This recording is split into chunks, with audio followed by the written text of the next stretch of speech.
दरवाजा चरमराता हुआ खुला और अगले ही पल पूरा घर चीखों से भर गया। सबके कदम वहीं थम गए, जैसे जमीन अचानक खिसक गई हो। 20 साल की नायरा बिस्तर से करीब 3 फीट ऊपर हवा में जमी हुई थी। उसका शरीर पत्थर की तरह अकड़ा हुआ था, होंठ काले पड़ चुके थे और आंखों में पुतलियों की जगह सिर्फ सफेदपन था। उसकी छाती से निकलती आवाज उसकी नहीं थी, वह एक भारी बेरहम मर्दाना आवाज थी। ये कोई बीमारी या अचानक पड़ा चक्कर नहीं था। ये उस एक गलती का नतीजा था जो नायरा ने मेले से लौटते वक्त की थी। अब सवाल बस इतना था कि क्या वह उस साए से बच पाएगी। अगर ये वीडियो पसंद आ रही हो तो चैनल को जरूर सब्सक्राइब करें, अपने दोस्तों के साथ शेयर करें और अपना फीडबैक कमेंट में जरूर दें।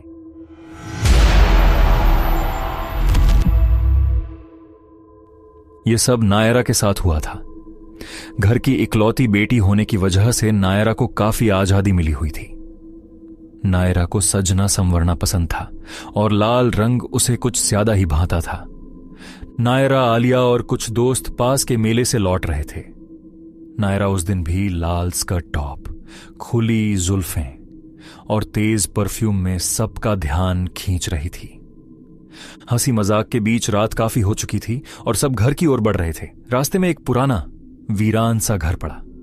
वहीं चलते चलते नायरा को अचानक लगा जैसे किसी ने बिल्कुल पीछे से उसका नाम पुकारा हो। आवाज साफ थी, इतनी कि वह रुक गई। उसने पलट कर देखा, कोई नहीं। कौन है कहकर उसने पूछा, लेकिन जवाब में सिर्फ सन्नाटा मिला। आगे बढ़ते हुए नायरा अजीब सी बेचैनी महसूस करने लगी। उसने मजाक मजाक में जिन भूत जैसी बातों का जिक्र छेड़ दिया। आलिया, उसकी कजन, ने तुरंत उसे टोक दिया। रात में इन बातों का नाम लेना ठीक नहीं होता, लेकिन नायरा रुकने वाली नहीं थी। वह बार बार वही नाम दोहराती रही, जैसे किसी अनजानी जिद में फंस गई हो। घर लगभग सामने ही था कि अचानक उसकी हंसी थम गई। अगले ही पल वह लड़खड़ाई और बेहोश होकर जमीन पर गिर पड़ी। सब घबरा गए। उसे किसी तरह घर ले जाया गया। पानी के छींटों के बाद जब उसे होश आया, कांपती आवाज में उसने बताया कि रास्ते में एक काली परछाई उसके सामने आई और उसके शरीर के आर पार निकल गई। उसके बाद उसे कुछ याद नहीं। घर वालों ने नायरा की बात सुनकर यही मान लिया कि शायद कमजोरी की वजह से उसे चक्कर आ गए होंगे। उसके कपड़े बदलवाकर उसे सुला दिया गया। अगली सुबह वह उठी तो शरीर में अजीब सी थकान थी और थोड़ी देर में उल्टियां शुरू हो गईं। घबराकर उसे डॉक्टर के पास ले जाया गया, लेकिन जांच में कुछ भी असामान्य नहीं निकला। दवाइयां दी गईं और कुछ दिनों में उसकी तबीयत संभलती हुई भी दिखने लगी। लेकिन नायरा पहले जैसी नहीं रही। कुछ ही दिनों में उसका स्वभाव बदलने लगा। जो लड़की कभी खुलकर हंसती बोलती थी, यस, अब ज्यादातर चुप रहती, अकेले रहना पसंद करती और किसी से नजरें मिलाने से बचती। एक रात जब आलिया अपने कमरे की ओर जा रही थी तो नायरा के कमरे के बाहर से गुजरते हुए उसे अंदर से धीमी फुसफुसाहट सुनाई दी। रुककर ध्यान से सुनने पर लगा जैसे कमरे में 2 आवाजें हैं, एक नायरा की और दूसरी भारी खुरदुरी किसी मर्द की। आलिया कुछ समझ पाती उससे पहले ही अचानक नायरा की चीख पूरे घर में गूंज उठी। चीख सुनते ही घर के सभी लोग भागकर उसके कमरे में पहुंचे। दरवाजा खुलते ही सब सन्न रह गए। नायरा बिस्तर से करीब 3 फीट ऊपर हवा में उठी हुई थी। उसका शरीर ऐंठा हुआ था और उसके भीतर से 2 आवाजें निकल रही थी। चेहरा स्याह पड़ चुका था, होंठ काले थे और आंखों में पुतलियों की जगह सिर्फ सफेदी दिख रही थी। मां, पापा और भाई ने किसी तरह उसे नीचे खींचने की कोशिश की। जैसे ही उसे जमीन पर लाया गया, नायरा ने अपने भाई की ओर देखा और अचानक जोर से लात मार दी। वह उछलकर कमरे से बाहर जा गिरा। यह देख सबकी रूह कांप गई। तभी उसने अपने पिता का गला पकड़ लिया और घूरने लगी। उसकी एक आंख गुस्से से लाल थी और दूसरी पूरी तरह सफेद। घबराकर उसका भाई दौड़ते हुए बाहर गया और एक मोटी रस्सी ले आया। पिता और बेटे ने मिलकर बड़ी मुश्किल से नायरा को बांध दिया। वह चीख चीख कर बस यही दोहरा रही थी, मुझे छोड़ दो, मुझे छोड़ दो। लेकिन उस हालात में किसी की हिम्मत नहीं थी कि उसे खुला छोड़ दे। उसे बांधकर सब लोग डर के मारे कमरे से बाहर निकल आए।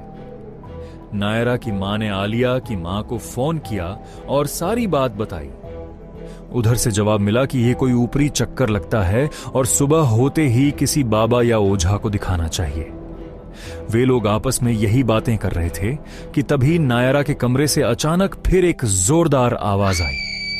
दिल जोर जोर से धड़कते हुए सब वापस कमरे की ओर भागे।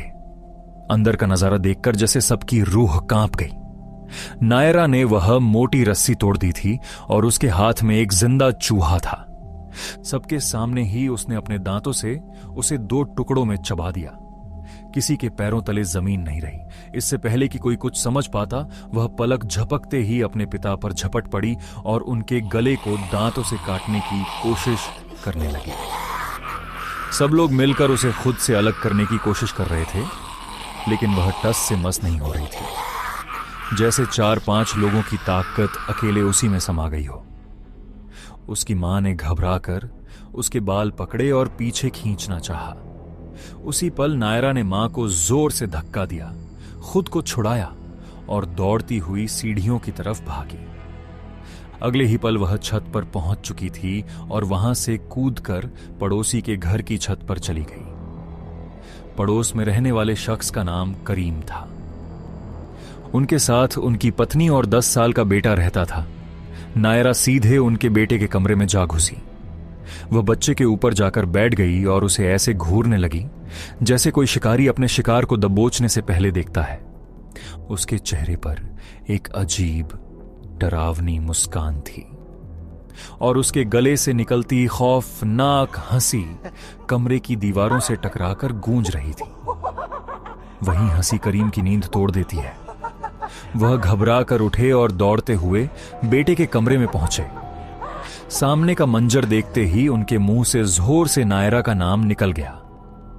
आवाज सुनते ही नायरा ने धीरे धीरे गर्दन घुमाकर पीछे देखा। तब तक नायरा के घर वाले भी वहां पहुंच चुके थे। अगले ही पल वह बच्चे के बेड के पास बनी खिड़की से छलांग लगाकर नीचे सड़क पर जा गिरी। यह देखते ही उसके पिता और भाई उसके पीछे दौड़े। बड़ी मुश्किल से उन्होंने उसे पकड़ लिया और घसीटते हुए वापस घर ले आए। इसी दौरान करीम भी वहां आ गए।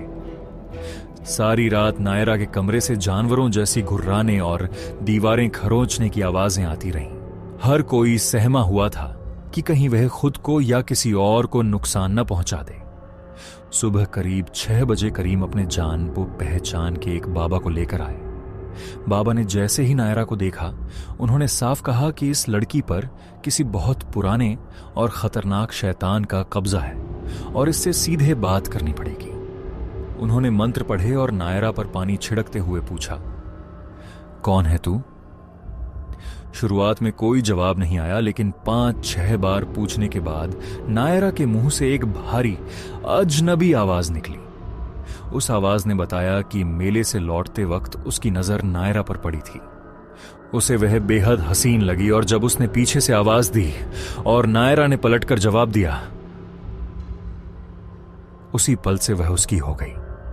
बाबा ने उसे चेतावनी दी कि वह नायरा का शरीर छोड़ दे।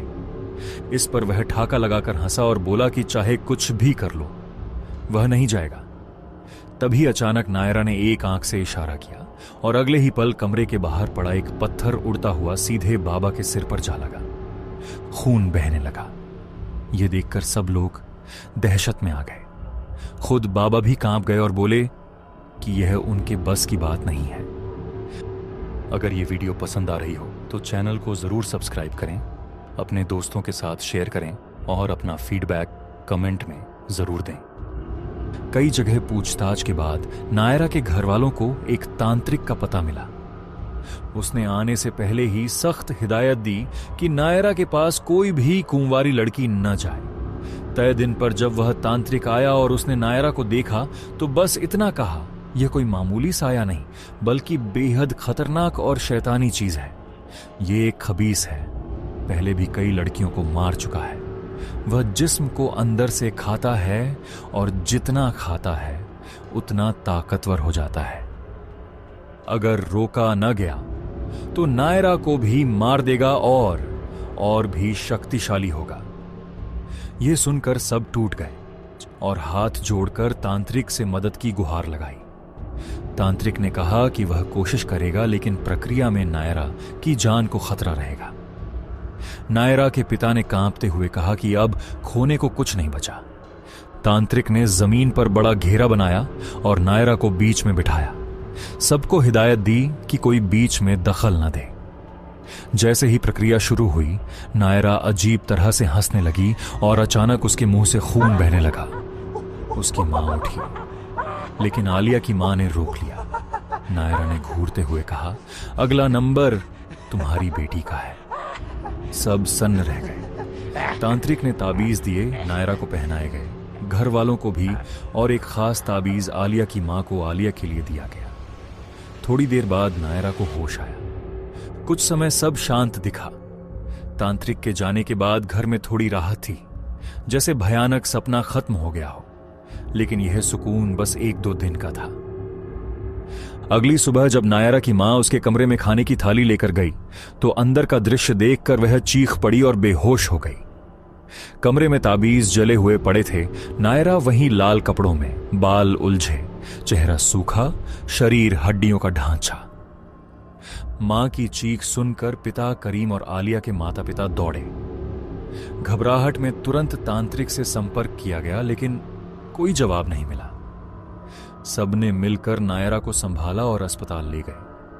बाद में तांत्रिक के शिष्यों से पता चला कि तांत्रिक खुद इस घर से लौटने के बाद बुरी तरह बीमार हो गया था। कुछ समय बाद खुद तांत्रिक ने फोन पर बात की और कहा कि चिंता न करें, वह आएगा। उसी दिन वह दोबारा घर पहुंचा। नायरा को देखते ही उसका चेहरा सख्त हो गया। उसने साफ कहा, अब इसका बचना बहुत मुश्किल है। जो भी करना है आज ही करना होगा। तांत्रिक ने तुरंत जरूरी सामान मंगवाया और अपने एक जानकार मौलवी को भी बुलवाया। पूरा घर बंद कर दिया गया।